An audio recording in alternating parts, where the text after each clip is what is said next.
Kaganda dito guys. Yan nakikita nyo. Kagandang lugar. Buti na lang nawala na yung pugs.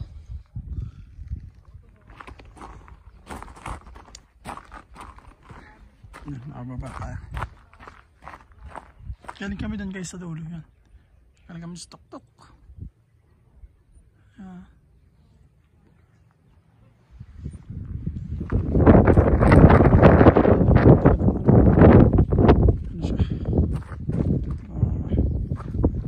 Maganda na yung panahon.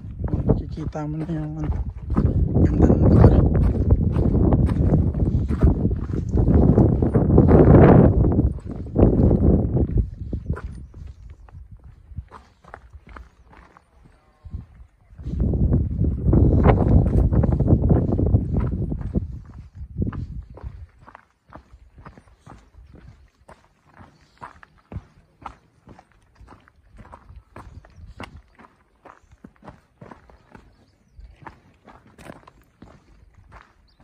Yeah.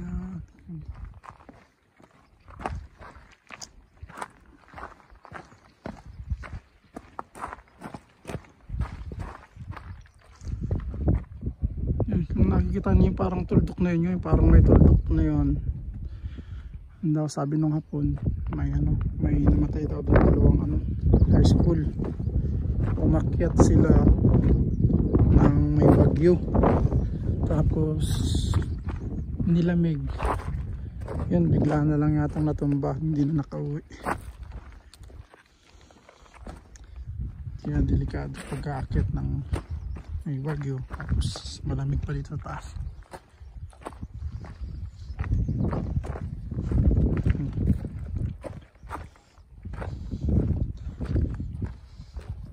Nichop.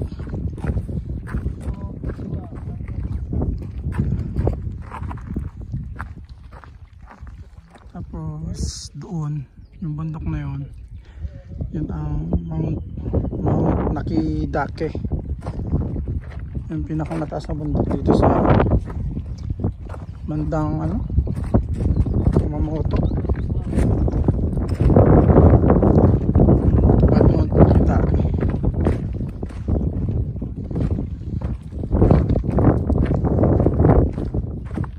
Ganda. Tapos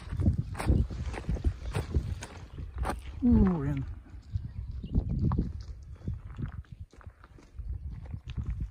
Tapos pumunta pa kami doon sa dulo para tingnan yung para tingnan yung pond, or parang ang tao dyan,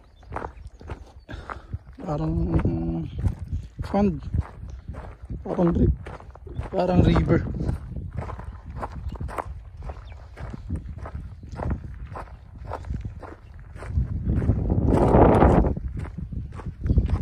Maganda yung panahon namin yun. Maganda yung panahon pag-akit namin yan. Yung pag-akit namin maraming pugs. Pero ngayon okay na, maganda na. Kita na yung tanawin talaga. Napakaganda ng tanawin.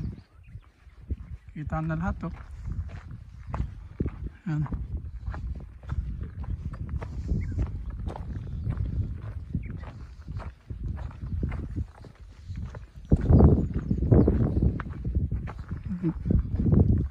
Kasi ito yung mga kasama ko. Oh! No! Bolivian. Si Carlos. Arigato!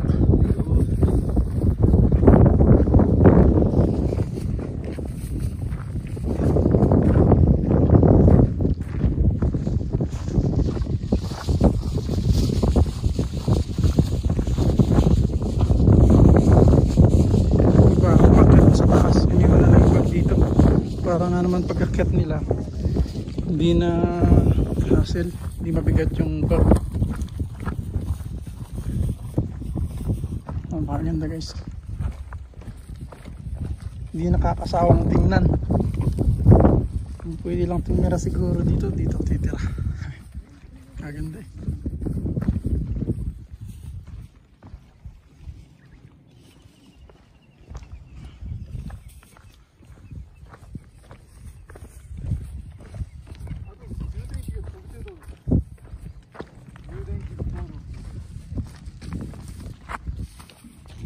Time na sa Bolivia na to. Plastic.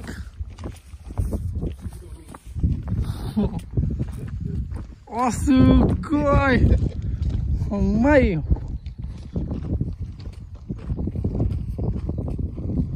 Kering! Ah, sarap umikot ng sarili. Pre, anong masasabi niyo, pre? Sa lakad natin na to? Napakaganda. It's a wonderful experience.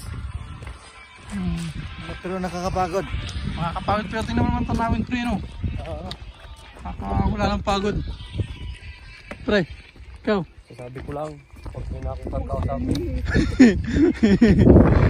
Pagod na daw. Kakakain mo lang, pagod ka na. Ang dami pang kinain, wala daw tulog itong tropa ko.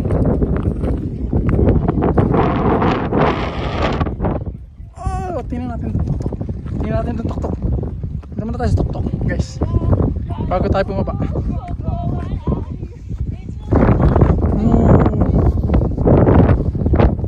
Kireo.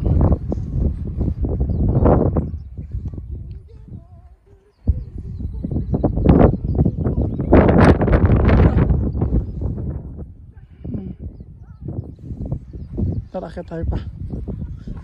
Haba yung video natin pero talagang napakaganda.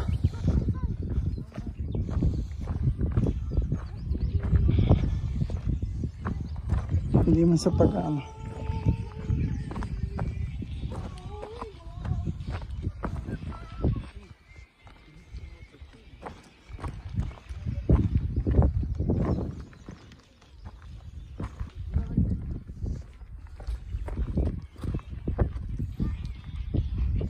pupunta kami dun sa pond. Punta namin yung pond.